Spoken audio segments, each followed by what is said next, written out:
Speaking test instructions. The speaking test is 20 minutes.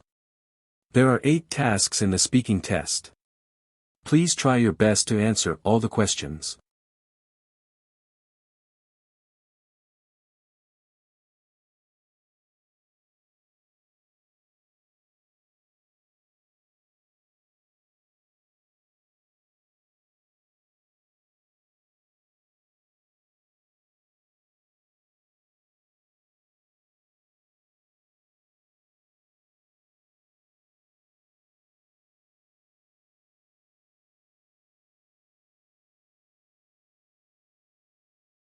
Start speaking now.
Time is up.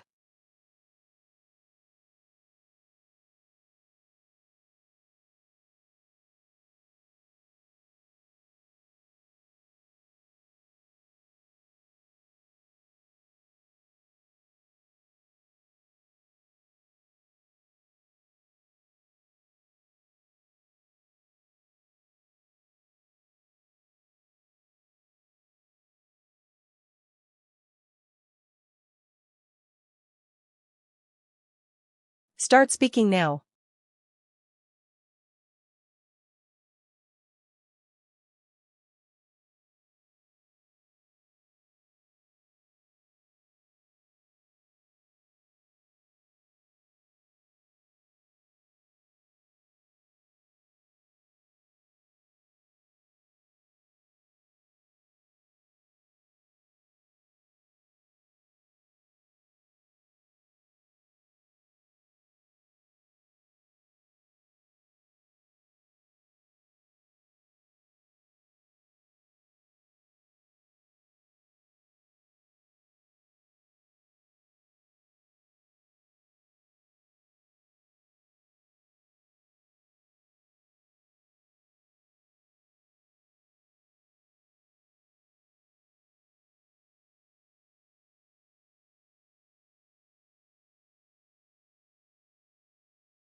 Time is up.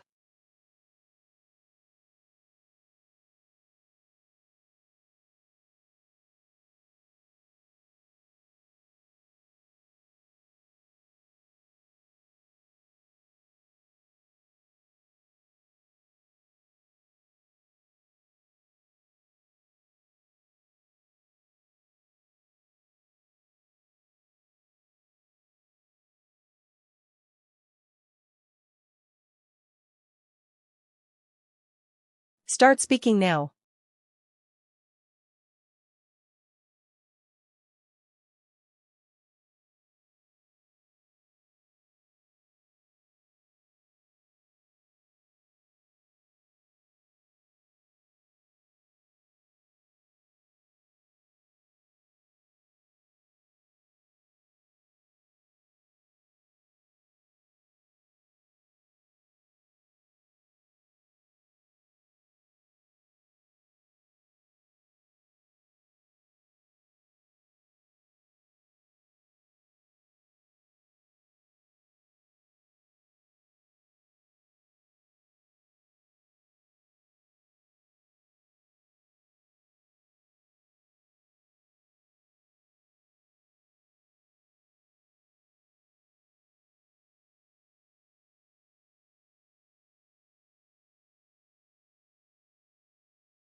Time is up.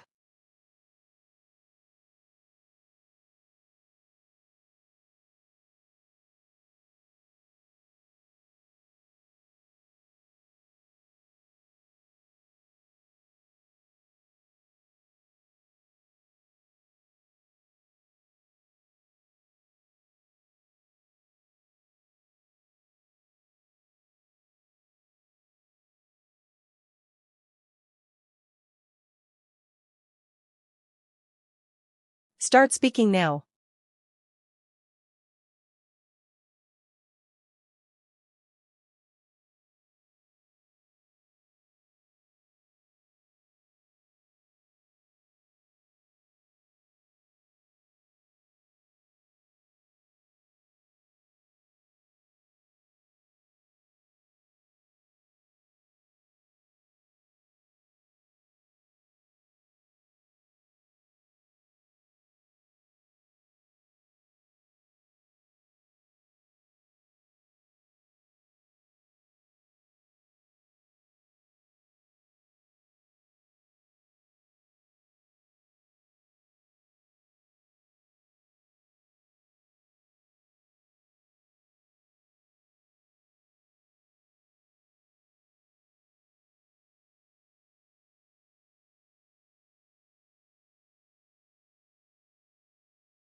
Time is up.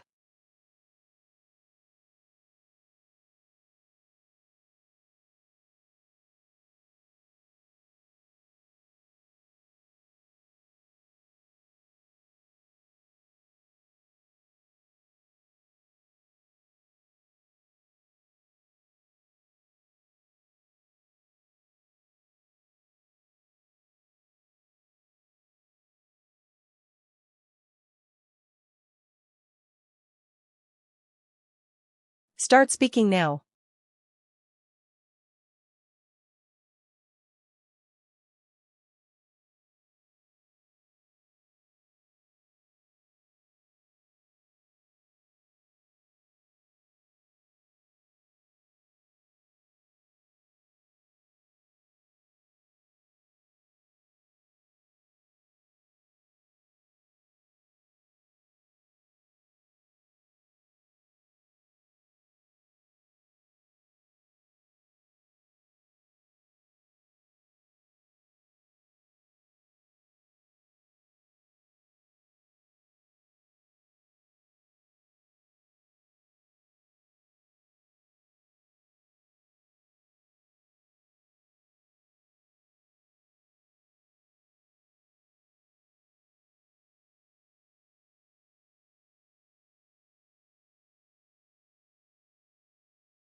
Time is up.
Start speaking now.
Time is up.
Start speaking now.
Time is up.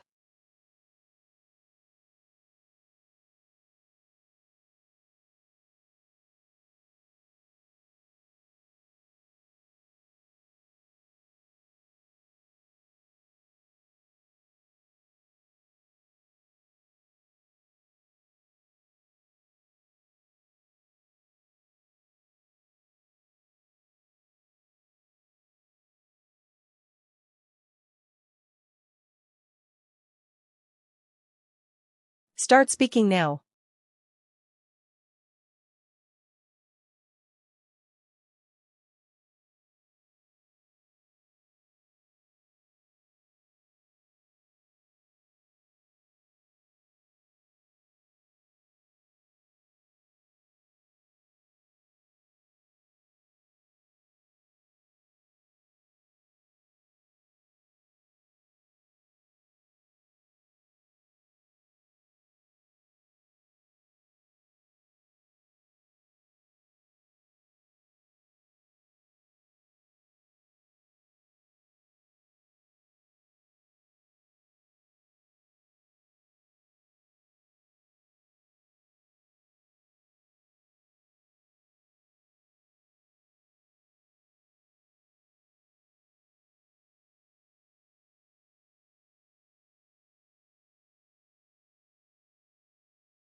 Time is up.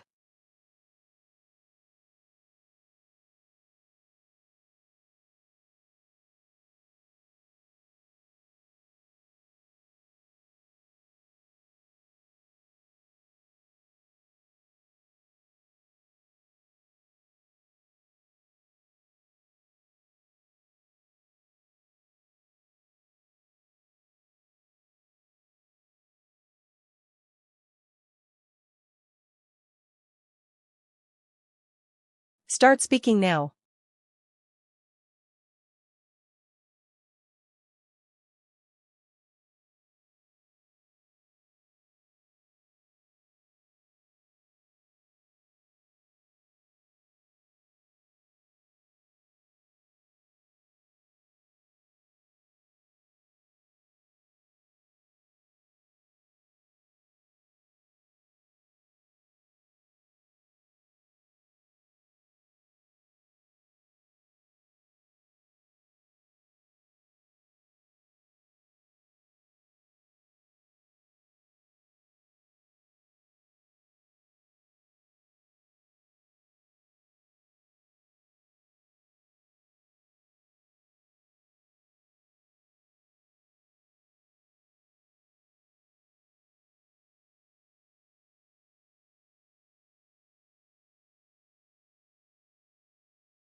Time is up.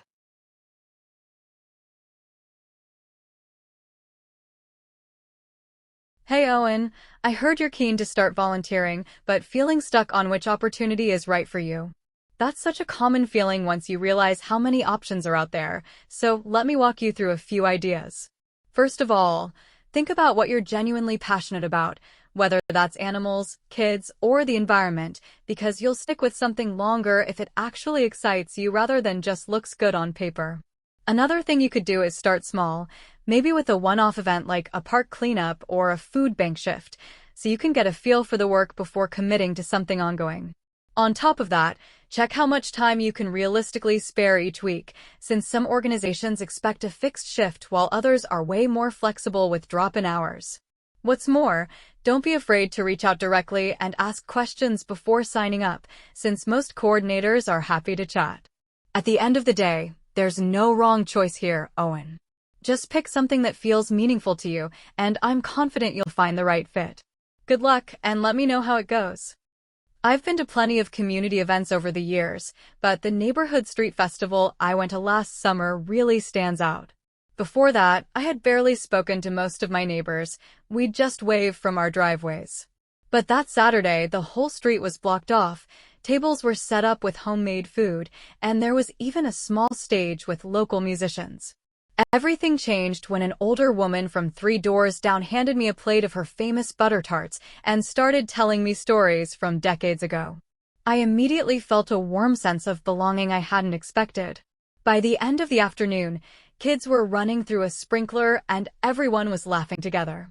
Since that day, I've made a real effort to actually get to know the people around me, and it changed how connected I feel to my own street.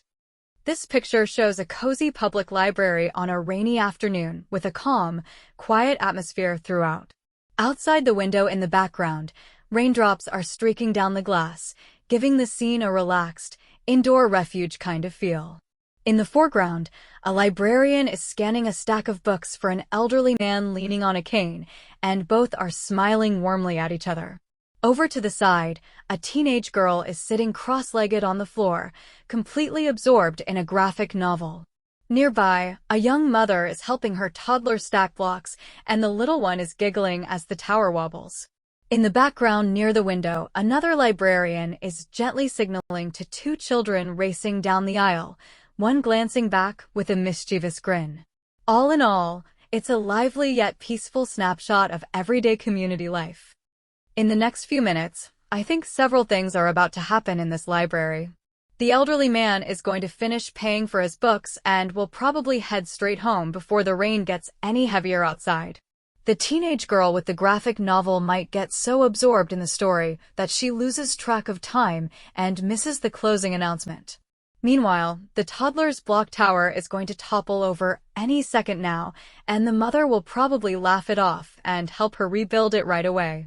As for the 2 children racing down the aisle, the second librarian will likely catch up to them and could ask them to slow down before someone gets hurt. And once things settle back down, the whole library will probably return to its usual peaceful hush.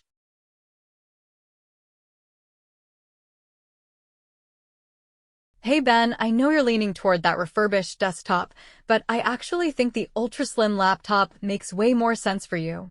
The biggest reason is portability, since you'll be moving between classes, the library, and your dorm all day, and this thing weighs next to nothing compared to a desktop tower. It's also far more practical for a shared dorm room, since you won't need a separate monitor taking up your tiny desk. On top of that, the battery lasts 12 hours, so you won't be scrambling for an outlet during a long day of lectures. I get that the desktop is cheaper and faster, but honestly, that speed barely matters for writing essays and browsing course materials. Additionally, being stuck at a desk defeats the purpose of flexible study spots around campus. All things considered, the ultra-slim laptop fits your college lifestyle so much better.